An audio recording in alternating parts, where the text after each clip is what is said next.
Today we meet the unluckiest pervert in the world, probably. I mean, I'm sure there's a lot to choose from. This guy's pretty unlucky. And then we travel back to the iceberg to take a look at a terrifying conspiracy theory. Are aliens using humans to get high? Today on Dead Rabbit Radio.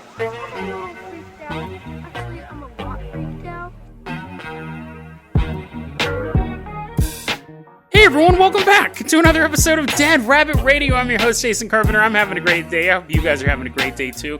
We got a lot of stuff to cover, so we're going to hop right into it. We are going to start off by giving a shout out to our newest Patreon, Sister Celestine. Sister Celestine, thank you so much for supporting the show. You are going to be our pilot, our captain, whatever vehicle we use today.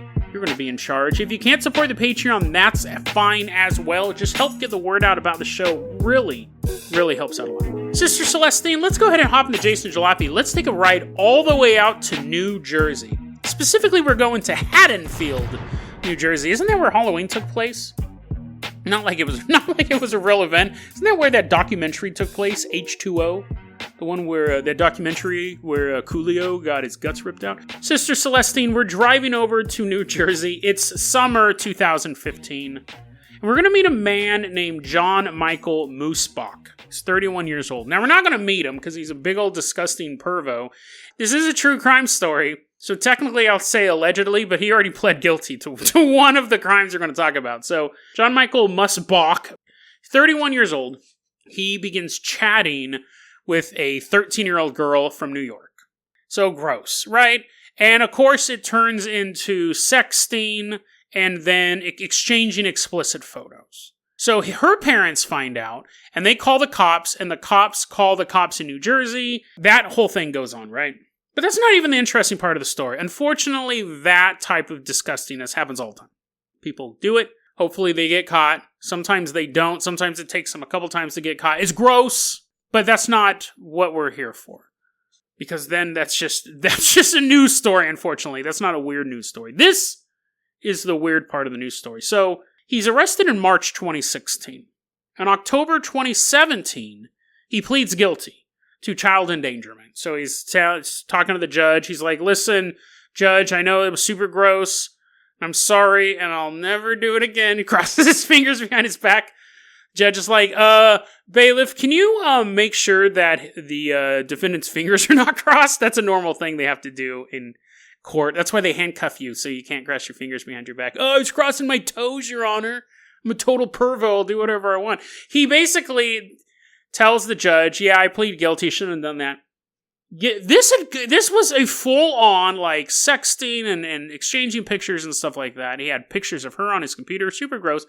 2 years suspended prison sentence. That's all he got.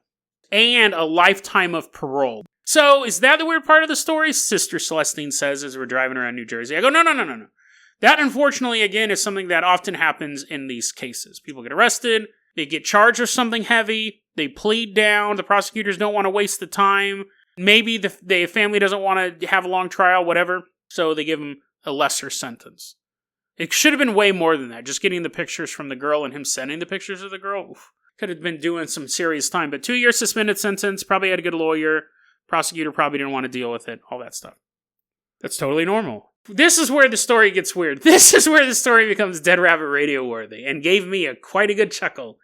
So in 2019, there was this informant, this confidential informant working with the Department of Homeland Security on a completely unrelated thing.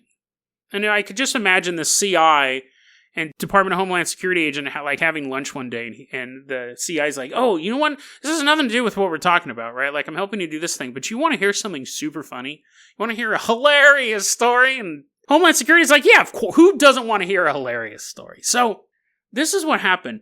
John Michael Moosebach was arrested in 2016, March 2016. In October 2017, he pled guilty and again, got a slap on the wrist. But in between that, in May 2016, he's big brain here. You know what I need to do? You know what I need to do to make this whole thing disappear? Where there's tons of physical evidence. There's tons of, like, photos and texts of us talking. You know what I would really help me? Is if I had the girl murdered. If I, like, killed this 13-year-old girl. That would totally make this whole case go away. No one would find that suspicious, right? The 13-year-old girl just disappears. That's never in the news, right?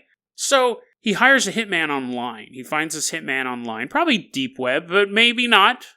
He finds a hitman online, and they negotiate a sale. He goes, so listen, I want this girl, she's 14 at this point. I want this girl killed, she's 14 years old. Is that too young? Can you do that? And the hitman's like, oh, no, that's totally fine. We actually give you a discount for that. We have to use less ammo because they're tinier. He's like, oh, I didn't know that. $20,000, please, and I will send a hitman out, post-haste, to kill a 14-year-old girl. So this dude had, I don't have $20,000. I don't think I've ever had $20,000, right? This dude flips the dude a couple bitcoins worth $20,000. And then starts emailing this hitman going, hey dude, when are you going to do it? Hey dude, she's still alive, man. Like, when are you going to do it? Email regarding 14-year-old murder. When are you going to kill this 14-year-old? He keeps constantly harassing this hitman, which you don't want to do. Out of all the people to not harass the professional killer, right? Like that's just common knowledge. Don't harass the assassin. Anyways, eventually the hitman is like, oh, dang it, getting alerts on his phone late at night. He's getting ready to like shoot some politician. The phone's buzzing in his pocket. Accidentally kills like some secretary. He's like, Hitman goes, listen, the original person, I'm not the original hitman. The original hitman who originally got this job got busted for cocaine possession. So that hitman is out of commission. I will take over, but I require an extra $5,000. See, I cost more. I cost $25,000. So I already got $20,000 from this dude because it's like this weird hitman thing. I need an extra $5,000. So at this point, he goes, well, no, I'm not going to pay an extra $5,000. It took you guys too long. I've been waiting to see this 14-year-old girl get murdered all this time, guys. I want my money back. That's another thing you probably don't want to ask an assassin for, right? A refund. He kills people for a living, and he does coke. Right? This bad combination. Very, very excitable man. Says, listen, I want my money back. The girl's still alive. I want my money back. And at this point, to just top everything off, right? This guy who was committing sex crimes with a 13-year-old girl via the internet. Then hires a hitman. Then pesters the hitman, asking, when's it going to be done? When's it going to be done? And then asks for a refund of said hitman. The hitman then tells him, hey bro, I hate to break it to you. I'm not a hitman. This is a scam. So you're not getting your money back. You're keeping your $20,000. And if you email me one more time, I'm going to call the police. So at that point, John goes, okay. Okay, I won't. That to him was scarier than if the hitman said, I'm coming after you. When he thought it was an actual assassin who he let loose to murder a 14-year-old girl, oh, he was on him every day. Hey, dude, how's it going? Hey, I hate to be a bug, but, have you murdered that person yet? See you later. But when it came, it was all scam. It was basically someone had set up a website saying, I will murder people for $20,000 and was not murdering anybody. And so John just goes, well, lesson learned. That's what I get for trying to hire an assassin. But then, so that all happened like mid 2016, he hired this dude in 2016 and found out it was a scam, lost $20,000. October 2017, he gets nothing. 2 years suspended sentence and a lifetime of parole. It's nothing. That's nothing for that level of a crime. But he's in the clear. It must have been like, good thing I didn't have that 14-year-old murdered. I really wish I had that $20,000 back, but hey, what are you going to do? In 2019, though, when a confidential informant's having lunch with a Department of Homeland Security officer and goes, you want to hear a funny story? That is the story that he told. He goes, yeah, so here's the thing. This dude tried hiring someone to murder some 14-year-old girl. Homeland Security looked into it, started digging through emails that was being sent, was able to track his username to this and da-da-da-da-da. Boop! Kicked in his door and got him. So that is the saga of the unluckiest pervert in the world. Not only did he get scammed by a fake hitman, he eventually got turned in years later for that. It would be one thing if this all happened at the same time, but at this point, 2 years has passed. He's probably like, sure looked foolish trying to have that 14-year-old girl murdered, but everything worked out in the end. And then, And he's like, I wonder who that is. Maybe it's someone giving me back $20,000. Maybe it is a special prize. Homeland Security kicks in his door. Sister Celestine, let's hop in that Carpenter copter. We are leaving behind New Jersey. We are headed out to the iceberg. Helicopters flying out. I want to give a shout out again to some weirdo on Twitter, aka Jack, for creating the Excel spreadsheet. It makes it so easy to look at these conspiracy theories. This is one that I came across before I saw the iceberg, but in a different medium. The conspiracy theory is aliens are using humans as drugs. Conspiracy theory iceberg really dates back to late 2016, early 2017, mid 2017, around there.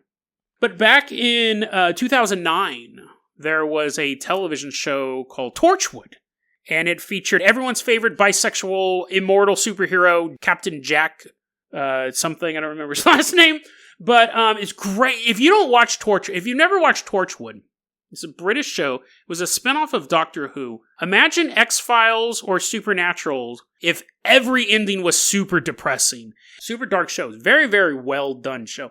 So they came out with a show called Children of Men in 2009. It was basically a 5-episode miniseries. And spoiler alert for this one, all the children on Earth freeze. What they're doing, they just stop. Hopefully one of them wasn't flying a plane. All the kids just freeze and they all go, we. And then they just start playing again. Now, Torchwood is this government group that has to investigate paranormal activity. And so people are like, dude, what's going on with that? And Captain Jack, who's like super just like morally, he has some issues. He's like this immortal dude. And he's like, I don't know. I don't know what that was. He's the hero of this show, by the way. A couple hours later, all the kids freeze and they go, we are. It's like, what is going on? Politicians are trying to figure this out. Scientists all over the world. Captain Jack's kind of, his eyes are shifting side to side. Next time, kids go, we are coming. We are coming. We are coming. So it's some sort of message being broadcasted using the children. And Captain Jack's like, it's a mystery, right? Nobody knows who this is. And then the big thing, I remember watching this on television. I was like, oh no. The kids go, we are coming back. We are coming back. What it turns out, it was back in the 40s. These aliens came down and made a deal with the British government. Give us 42 human children or we're going to destroy England. And Captain Jack was like, that's fair. The show, it's super dark because he will constantly make the decision for the greater good. There was an episode where these fairies said, we're going to destroy England if you don't kidnap that little girl from her mom. She's really half fairy. She shouldn't be here. If you don't kidnap that little girl from her mom, we're going to destroy England. The hero of the show basically kidnaps the little girl and throws her into the fairy realm to save England. So back in like the 1940s, Captain Jack was like, okay, yeah, sure. So they load a bunch of kids up on a bus and they get abducted by aliens. And he's like, yeah, I had to do it, right? So now we're in the modern time. We're in like the year 2009 on this show. The aliens are coming back and they go, we need more kids. Those 42 kids, they were good, but we want more of them. We want like 10% of the kids of the world. It's a really, really good show, and it really goes into all the political ramifications, and the government's trying to figure out, like, do we do this, do we not? And all the stuff that's going on. 2009, we're watching this, they show the aliens show up, and the alien's wearing this canister on its back, and in the canister is one of the kids from the bus, completely unaged, sitting in the back. It's like this breathing tubes, and it's in this fluid, hasn't aged a day. So for the past 40 years, it's been a little kid in this container in this alien's back. It explained what these kids were for and why they want 10% of them. They use them as drugs. They go, the human body contains a drug that gets us high.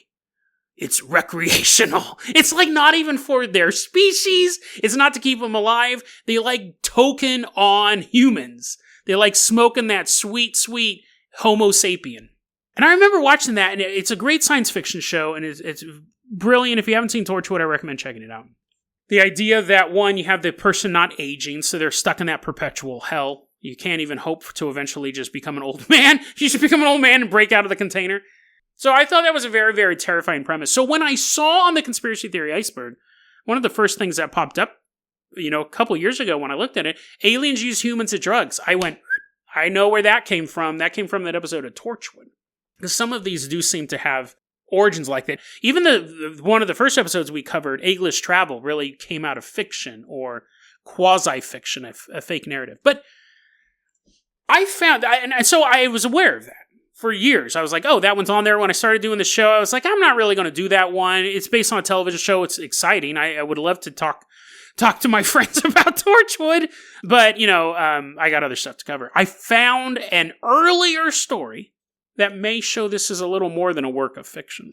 Sister Celestine, let's hop in that Carpenter copter. We are flying out to Navarre, Florida. Leaving behind the iceberg. It's dark. It's April 1990. There's a woman, her husband, and her son are walking along an empty beach. Just having fun. Skipping stones. Skipping stones, just like Splinter. And then a green light appears in the water. And starts to lift up out of the sea. At that point, a yellow-white light appears around the woman. Let's call her Margaret. A yellow-white light appears around Margaret, and she sees 6 to 7 alien humanoids standing around her. Now, this was reported by George Avery with MUFON, with the Mutual UFO Network. But even he said, we don't have a description of these aliens. She just said there was like 6 to 7 beings around me all of a sudden. She goes, my son, who was right next to me, is now gone. And I could see my husband at the edge of the yellow light that had encircled me.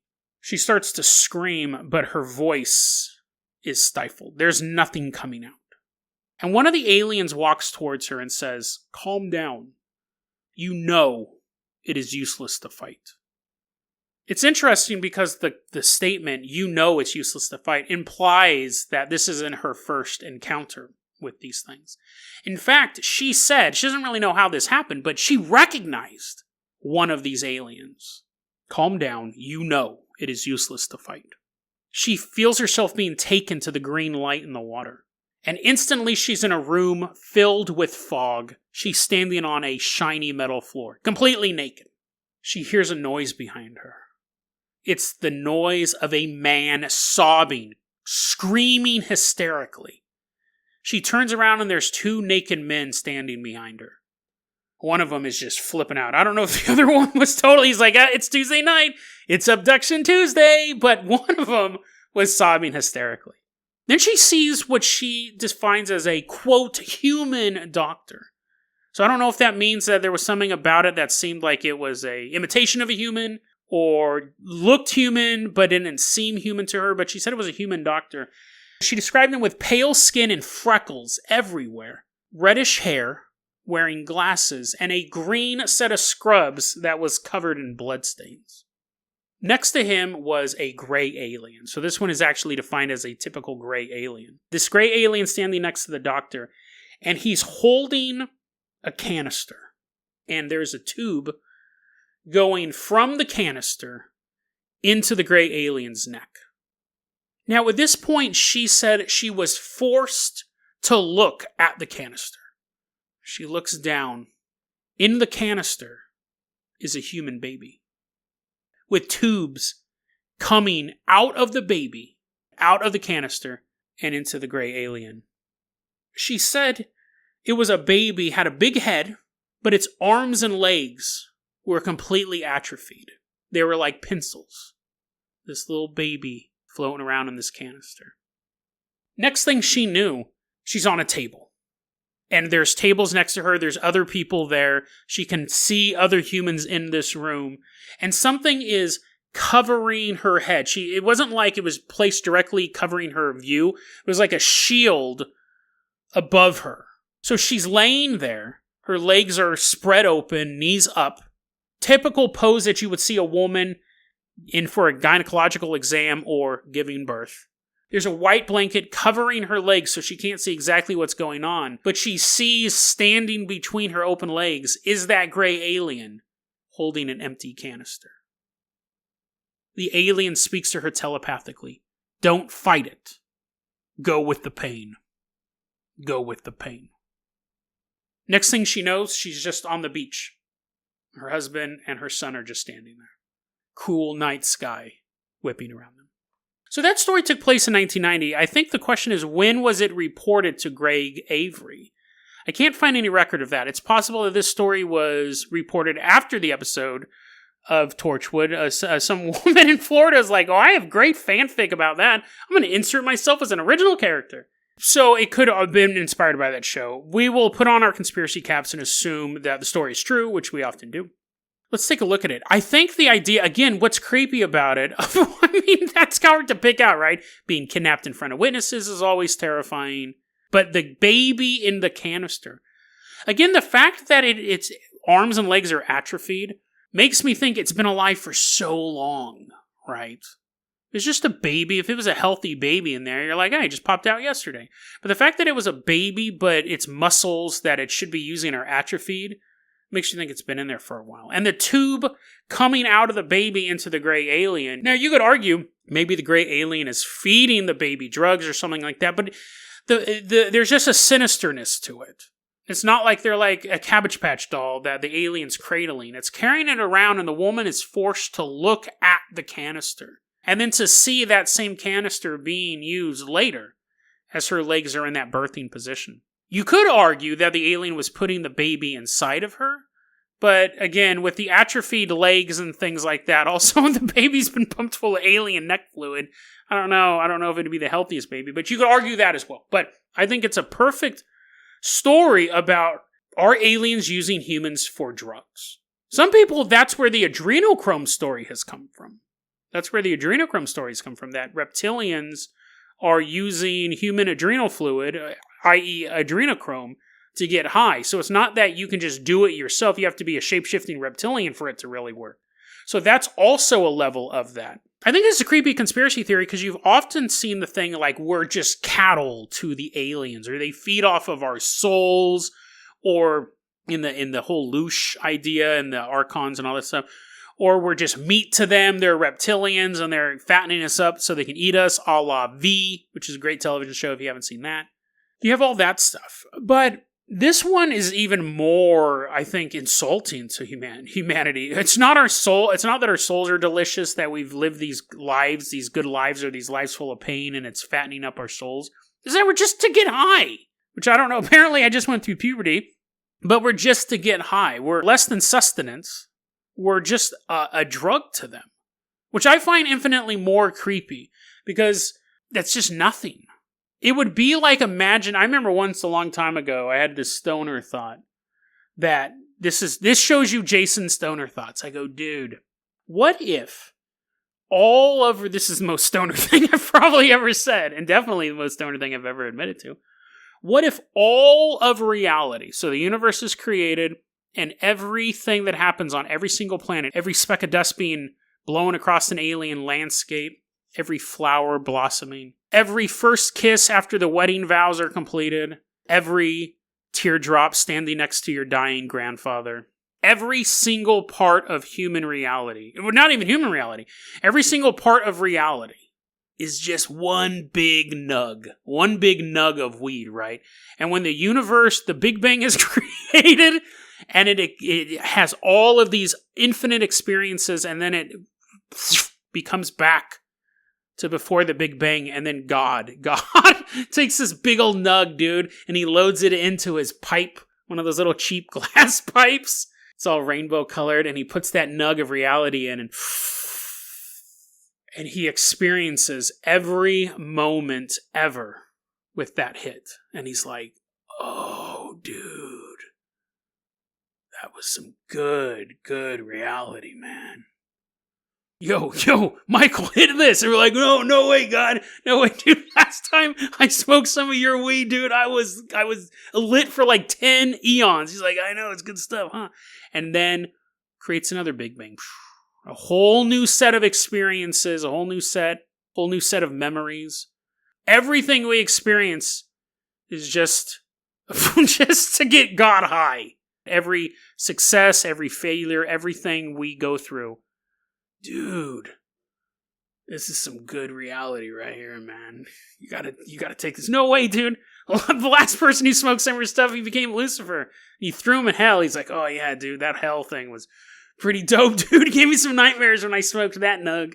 That idea to me is far creepier than just being cold by aliens or even an alien invasion where we're fighting against the aliens. To think that we are so small on the intergalactic totem pole that we're basically hits of acid. If it was up to me, I'd much rather fight off a militarized alien invasion force that uses tactics, that has goals, that's trying to secure resources, supply lines, versus a bunch of alien junkies, because they're unpredictable. They just want to get high, and you're the drug. If that's the case, you can't win a war of attrition against a junkie. You can't outlast them. They want you to get high. Warlords eventually get tired. Sieges eventually end, one way or the other. A drug addict never stops until they get their drug, and an alien drug addict will never stop. They want nothing but a future where all the humans that are too old to be used as drugs are disposed of. Those that could produce children to create more drugs are kept. And you have babies being born into a world where a tube is shunted into the back of their neck. They're locked in a canister that will keep them alive, barely conscious, floating there, looking out at a sea of gray aliens, each one with a canister, each one containing a piece of what was once the mighty human race, but which is now a prisoner of an alien's addiction. deadrabbitradio@gmail.com is going to be our email address. You can also hit us up at facebook.com/deadrabbitradio. Twitter is @deadrabbitradio. Dead Rabbit Radio is the daily paranormal, conspiracy, and true crime podcast. You don't have to listen to it every day, but I'm glad you listened to it today. Have a great one, guys.